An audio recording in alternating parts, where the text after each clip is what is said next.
usually play games, but when I do, it's because I found it on TikTok. Mystery box ends in calling the police. Okay, let's go. Uh-oh. I'm opening. Guys, I'm really scared right now. Why the fuck am I opening a fucking mystery box from Why did you have that sent to your house, first of all? Man. Okay. Oh my fucking god. Oh my god. No, bro. I ain't tripping on that, bro. That doll looks like a motherfucking straight out of a motherfucking horror movie, man. Oh my god. I ain't over the record, am I? I would never order anything off of the dark web and then send it to my house. Are you kidding me? This shit's scary, man. What?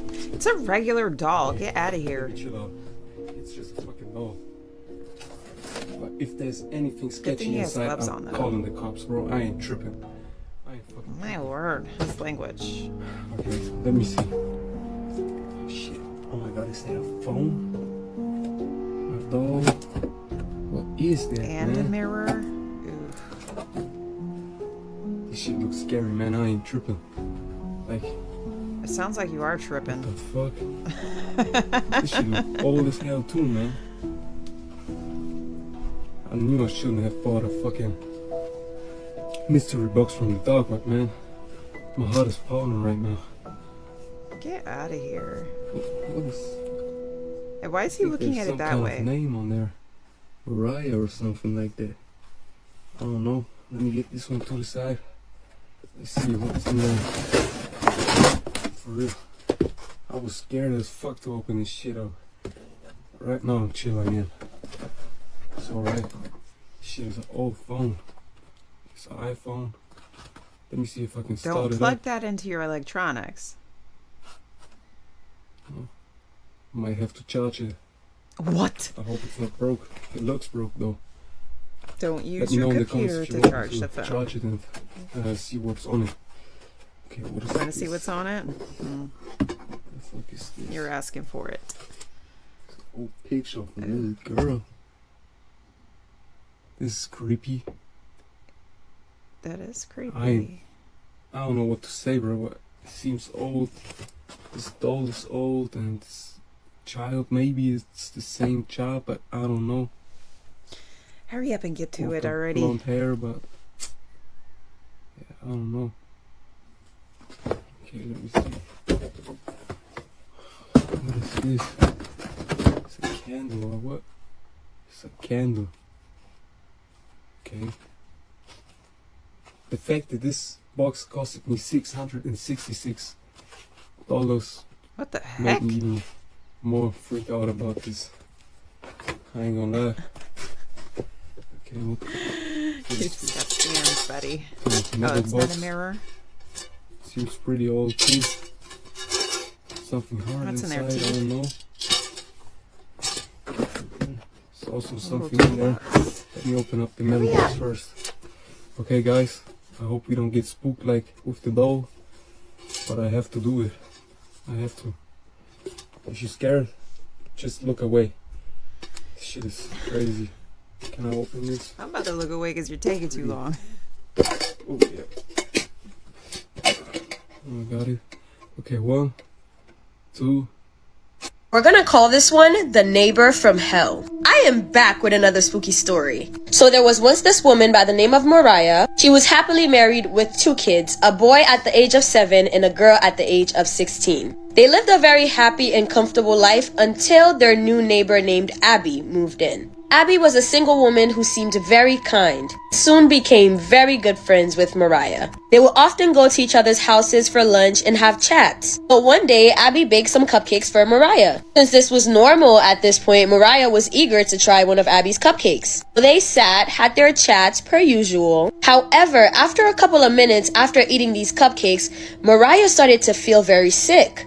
Mariah starts feeling dizzy and eventually she collapsed. And it turns out, just like that, Mariah passes away. Abby calls the ambulance, then calls Mariah's husband. She tells Mariah's husband that she got to Mariah's house and found Mariah already passed out. And there was no sort of suspicion from the husband, as he knew that Mariah and Abby were great friends. So some time goes by and Mariah's funeral is long past. Abby began to check on Mariah's husband frequently, and sooner and later they became a couple. It had only been a few months since Mariah's death, and she had really seemed to care about the husband and kids. Mariah's son was very welcoming of Abby. However, the daughter was not. It felt as if Abby was trying to replace her mother, and she was not there for that. She wasn't having it. Mind you, at that point, Abby started coming to the house a lot. She still had her home next door, but she would come over often to cook for the husband and kids. One day, Abby cooked a meal for dinner for the husband and the kids, and after one bite of the food, the husband was shocked.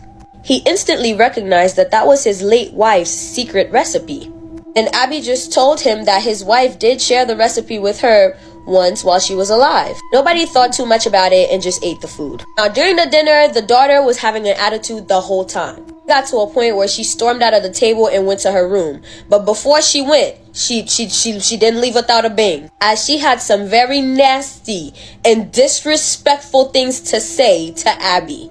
Dinner ended and Abby went back home as usual. The next day, the daughter felt a bit apologetic about some of the things that she said. She decided that after school, she's just gonna go to Abby's and apologize. After school, she got to Abby's house and knocks on the door and no one answers. She knocks a few times, nobody's answering. So she decides to let herself in. So she walks in, she calls out for Abby, no one's answering. She walks towards the kitchen, and when she got to the kitchen, she saw her mother, Mariah. What? She could not believe her eyes. Her mom was standing there in the kitchen like a zombie. As she called out to her mom did not answer. Mind you, she was wearing the same clothes from the day that she died. And the scary part, was that she had a nail, the kind of nail used for wooden appliances, hammered into her forehead, and somehow she was still alive. So the daughter runs home, and since her dad was home, she called him and told him what she saw. But the dad, of course, does not believe her, so she's like, okay, come with me and I'll just show you. So he followed her to Abby's house, and they went inside, and he saw the exact same thing. He saw his wife, and he was in disbelief. He tried calling her and shaking her, but she was in a zombie-like state. He took his daughter and hurried home and told her, get in the car with your brother. They left, and he took the kids to the grandparents' house, which was only about 10 to 15 minutes away. He came back home, went to Abby's house, and blew a whistle. So basically, most communities in South Africa encourage households to have whistles so that they can blow if there's trouble, so that the community can hear it and they can come. So he blew the whistle as loud as he could, and people in the community heard it and came running, thinking that somebody's getting robbed, something horrible is happening. As the members of the community came, they saw Mariah. They were surprised. And in the midst of all the commotion, Abby came running in because she too heard the whistle. She came running thinking that maybe somebody broke into her property. And pretty much that was how she was caught by the community. Porque llevas tu pantalón, el pantalón inodoro. Lo abres y estás listo. Pero mi cuñado le ha encontrado otra finalidad. Guarda a su mascota. Espero que no se olvide de que lleva ahí su perro. Inodoro de pantalón. On August 6th of 2016, a small channel had posted a video of two security guards who appear to be inside a school. The footage seems to have come from Argentina, given the language that is spoken by both men in the video. They seem to be the only ones inside the school. However, in the video, one security guard tells the other that he can hear noises coming from down the hall. Although one of them is hesitant at first, they proceed to check out the noise. What happens then has left them spooked. This is what they caught. ¿Qué onda, boludo? ¿Hace un frío acá afuera? Sí, boludo, hace un refrío. Pero acá parece que hace más frío, porque dice cuando hace frío que es por algo, digamos. What do you mean Boludo, unintelligible acá hay ruido en speech? toda la escuela. Pero sí, boludo, ¿no escuchaste? ¿Ves a escuchar? ¿Escuchás, boludo? ¿No escuchás? No, nada, boludo. A ver, está cerrado. Ah, pues hay como una cortina ahí. Sí.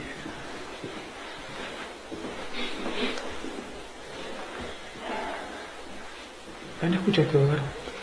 Sí, boludo, para mí que por allá. O ahí, no sé. Mira bien.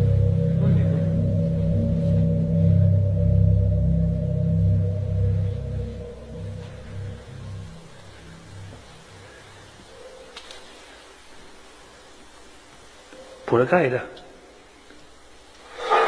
No, boludo, ¿viste, boludo? ¿Viste eso? Ah, boludo. Aguantá, boludo, aguantá. Aguantá. After panning the camera towards an empty classroom, we can see a chair that is strangely placed near the doorway. It isn't until seconds later that the chair moves on its own, causing both men to flee as far away from the site. The Right. video's description claims that both men had encountered something paranormal, which appears to be the case.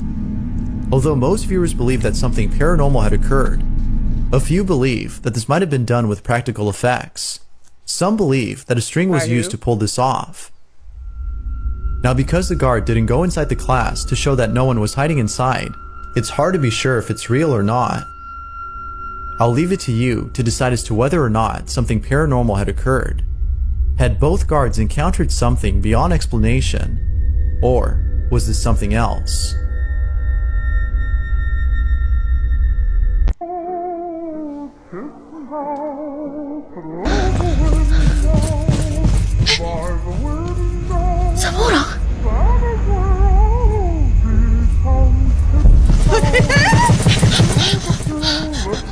Justine, can we try, at least try, to get a healthy snack for this story time? Or am I talking to a brick wall still? Just let me know what you're eating, bro. This story is from Jamaica. And I heard you guys love me out there. So I thought, like, you guys deserve a story. Oh, but seriously, do you guys actually love me out there? Because I'll come tomorrow. Tonight, even. So there's this guy. Let's call him Marcus. So Marcus is Jamaican, but he was born in America. And his parents are the ones that are originally from Jamaica. And he would go back home to Jamaica all the time because his parents actually owned a plantation back in Jamaica. And whenever he went to Jamaica, he would hear all these like witchcraft and stuff stories. His parents even tried to tell him a couple of stories, but he does not believe in that stuff. But let's just say his parents, they got money because they own a whole plantation, right? So unfortunately, one day his parents passes away in a car accident. So he kind of like loses both parents together. And obviously that sucks, right? But he was an only child. So obviously everything that his parents owned back in Jamaica are now his. And he tries his best to keep up with the plantation, even with having like the servants that were already working for his parents. But about like 6 months to a year later, let's just say the plantation is not going well. He's not making any money, and it just seems like he's disappointing his parents because when his parents were running it, it was doing just fine. But when his parents passed away, now he's handling it, nothing's going just fine. So as he's talking about this in Jamaica with one of the servants, how he feels like he's disappointing his parents, one of the servants told him, I know someone that can help you. I know someone that can have this plantation thriving overnight. And he's like, word? Like, who do I need to hire? And the person is like, well, she's a well-known voodoo priest. And Marcus is like, oh my God, here y'all go with this again. Y'all know I don't believe in that stuff, right? And the person says, well, you may not believe in it. Doesn't mean it's not true. So he's like, all right, whatever. I'll give her a try, but I still don't believe in this shit. So the friend takes Marcus to the person, the lady that he was talking about. And they get there, they do what they need to do. He sees everything that's going on, but he still doesn't believe in it, right? And basically he had a payment plan with the voodoo priest. He would pay partly now, and then once the plantation started thriving, you pay me the rest. Because he didn't have that much money at the time. And so he agreed to that, right? That's the agreement that they had. So boom. Voodoo priest did what she needed to do, and just like the friend said, the plantation started to thrive overnight. And within the next couple weeks even, like, he's making so much money. But Marcus is still stubborn on, this is just a coincidence, because there's no way, like, this stuff is not real. So boom, he's making a lot of money, so he goes back to the lady to give her the rest of this money. And he tells the lady, I don't even know why I'm giving you this money because it has nothing to do with you. Why would you say that?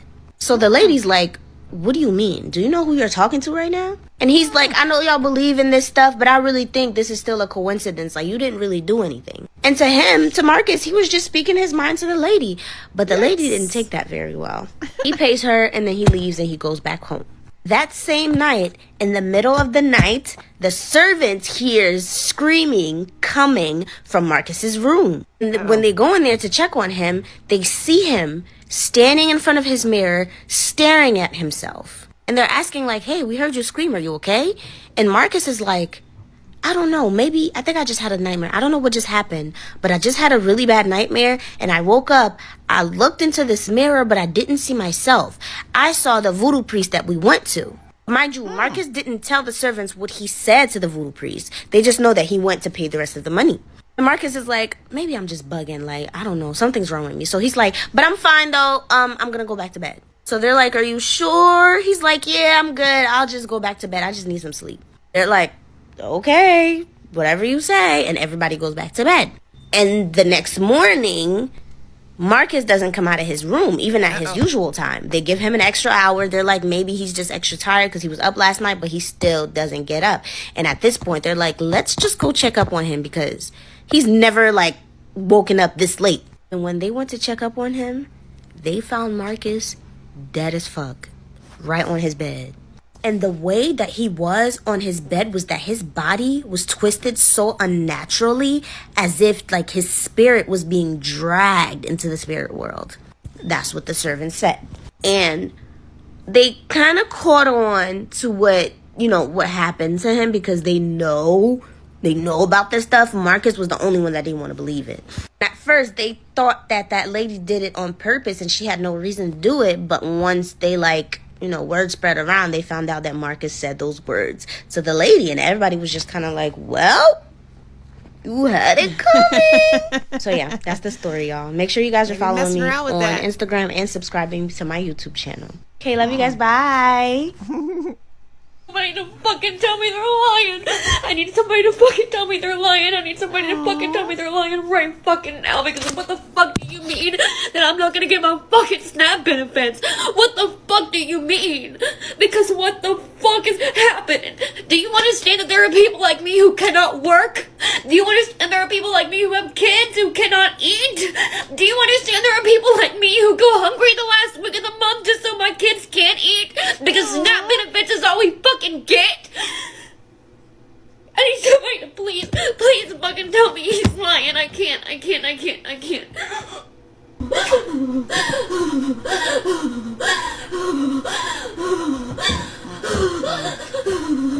Verdank DeMoss sues Lyft after driver refused to let her inside his car, claiming his tires will pop.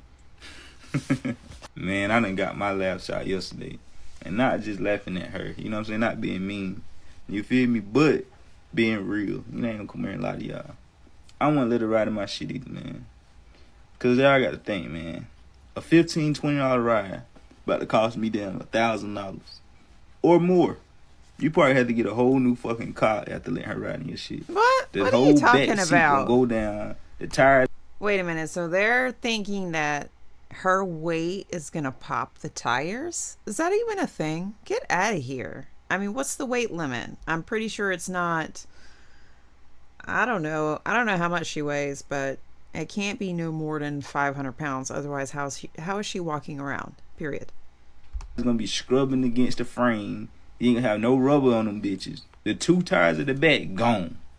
No discussion. That's 400. The front one's gonna have to take on more pressure to try to hit the back one, so they gone. That's 800. The shocks on that motherfucker done with. That's another 400. Transmission, that bitch gonna be screaming. We know that costs a band or two, couple racks. Yeah, man, it ain't worth it. I don't care how you look at it. This it just is ain't worth disgusting. it. Man, she should have ordered a damn flatbed. That's not even funny. I cannot make this up. I cannot make this up. Imagine, first date with a man. You hit it off. Great energy. Date runs long. And you have a graduation party to get to. So I'm like, you know what? Okay, you want to come with me to my homegirl's graduation party? He's like, okay, yeah, sure. But I don't want to show up empty-handed, so we stop at the Target. Another green flag, because we've been hitting it off. Okay, great. We stop at Target. He gets her a card. We go to the graduation party. I introduce him to my friend. Cool. We go to my car. We're getting into my car. He's saying like, oh yeah, can you drop me off at the mall? Da-da-da-da, like whatever. Fine, because he allegedly Ubered an hour to get to me. Because he lives far out, not in the city. This man gets in my car. All of a sudden, a woman comes up out of the blue. I don't know where this woman was. She comes up and she yanks open my passenger side door. She's like, what the F are you doing? Get up. Come with me right now. Come with me right now. Get up. Get up. You're coming with me. At first, I thought she was joking. And at first, I thought it was like she saw him from afar, thought he was fine. Came into the car, was like, you're coming with me. You're coming with me. Because he was just like, chill, chill, chill. So I was like, oh, okay, that's cute. Like, he's fine. Okay, period, sis. But, like, not too much. But then she gets rowdy. She's like, get out the car. Get out the car. And yanks this full-grown size man and yanks him out the car. So I'm like, oh, y'all know each other. Takes him out the car. Bella, my car, is here. Her car is here. I'm T-boned in. I cannot move. There's a car in front of me. So all I can do is sit and look in my rear view at her beating. Just beating his ass. Just beating his ass. And I'm like, I turn my music down so I can hear what's being said. I can't hear nothing, but just going. And I'm like, what the heck? I didn't have the word. Like, I know the words that happen so fast, and I cannot move. So I'm sitting here, waiting for her to finish his beating. Finally, they start to back up. They pull up beside me. I'm looking like this. And he goes. And they drive off. And I just didn't know whether to laugh or cry. Because clearly that's your girl. We talked about cheating. We talked about red flags. We talked about green flags. He had passed a lot of, like, he had a good head on his shoulders, I thought. We talked about cheating in 30 minutes. We talked about emotional versus physical cheating. And she picked him up and yanked him out of the passenger side. That's not okay. And they drove off, and then he texted me, what are you doing? What am I doing? He's ill. I'm coping. I'm done with men.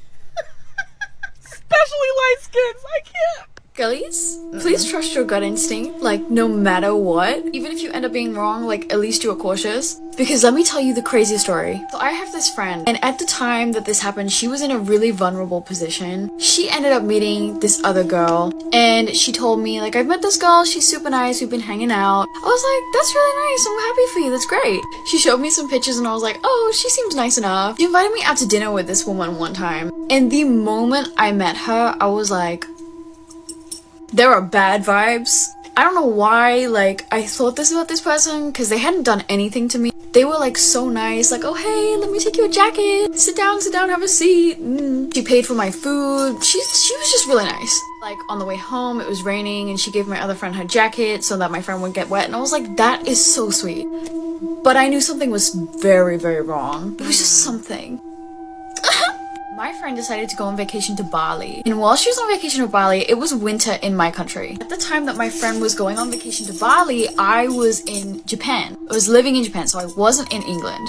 And my friend said to this woman, you can stay in my house because I know you don't have heating. She gave her the keys, she went off to Bali, she was like, stay here as long as you want. And guys, when she told me this, I was like, something is so wrong. But I didn't say anything because I didn't want to be that person that's like, oh yeah, like stay away from them for no reason. So my friend gets back from Bali like 2 weeks after I moved back from Japan. I pick her up from the airport because I missed her. And she tells me that when she was away, she got a call from the landlord that owns her apartment saying that they had changed the locks and changed the key because some disturbance had happened. Oh. And immediately I was like, okay, I gotta say something. I was like, I don't trust the woman that's staying in your apartment. Like, I don't know what it is. Like, I think something's happened. And she was like, yeah, she called me and she told me that she needs to change the locks to get back into the apartment to clean it. And I was like, to clean it? What do you mean? She didn't, right? My friend was like, yeah, I let her change the locks one more time to get back into the apartment. My first thought was like, and I just thought I was being like delusional. I was like, there's no way, like whatever. Anyway, we stayed in London for a little while and then we went back to go check out her apartment. When we got into her apartment, there was like hair like all rubbed into the carpet, like everywhere, like loads of hair. This woman had ransacked my friend's house, stole all of her expensive stuff, stole all of her nice clothes. She had also stolen like documents, important documents, medical documents, just really random stuff. So I helped my friend clean her house, and it took us 3 days to clean everything. On the second day that we're cleaning, the landlady, she stops by the house to talk with my friend that owns the apartment. She said that the disturbance that happened was a really bad odor coming from this house. And she said it was so bad that all of the neighbors could smell it. Everybody in the apartment block, upstairs, downstairs, everyone on her floor could smell it. And it was so bad that they had like multiple reports for it. So the landlady was like, I thought you like in your house. When we opened the door, there was a girl living in there. She told us that you were away on vacation and she was just cleaning your house and you'd left out a packet of meat and it was rotten. And I was like, ain't no way a packet of bacon smells so bad that everyone on her floor can smell it, the upstairs can smell it, and the downstairs can smell it. There's no way. So my friend is cleaning the living room. I'm like, let me clean your bedroom. I go to clean her bedroom. There's hair everywhere. And by the way, the hair that was rubbed into the carpet was black hair. And this girl was blonde, so I know it wasn't hers. She was also an immigrant to the country, so she had absolutely no friends. She had no connections in our country so far. And I'm only telling you that because it's important later in the story. So when I'm in the house, I'm getting this really bad, like, vibe. There's no way that happened here. I'm being delusional. Anyway, I moved the rug in her bedroom, and guess what's underneath it? Nice big patch of blood. But it wasn't like super vibrant. It looked like it had been washed with something. Hell no, like, I was right, something happened here. So, my friend tries to get in contact with the girl. She ends up FaceTiming her, and the girl said, I'm back in my country. She was just like randomly, I went back to my country. I just went back to my country. This makes no sense because she was planning on going to college in my country. Anyway, I think my friend ended up contacting the police for the stolen stuff and also for the on the carpet. Yeah. But anyway, yeah, girlies, trust your gut instincts. Never know, there might be a... The darkest conspiracy theories. The iPhone theory. An iPhone stands for I. It is also secretly listening to your conversations. What does Siri spell backwards? Siri backwards spells iris. And if you look at the Apple logo closely, it represents the first sin. Alright, you guys, if you enjoyed this video, please let me know in the comments below, and I will see you in the next one.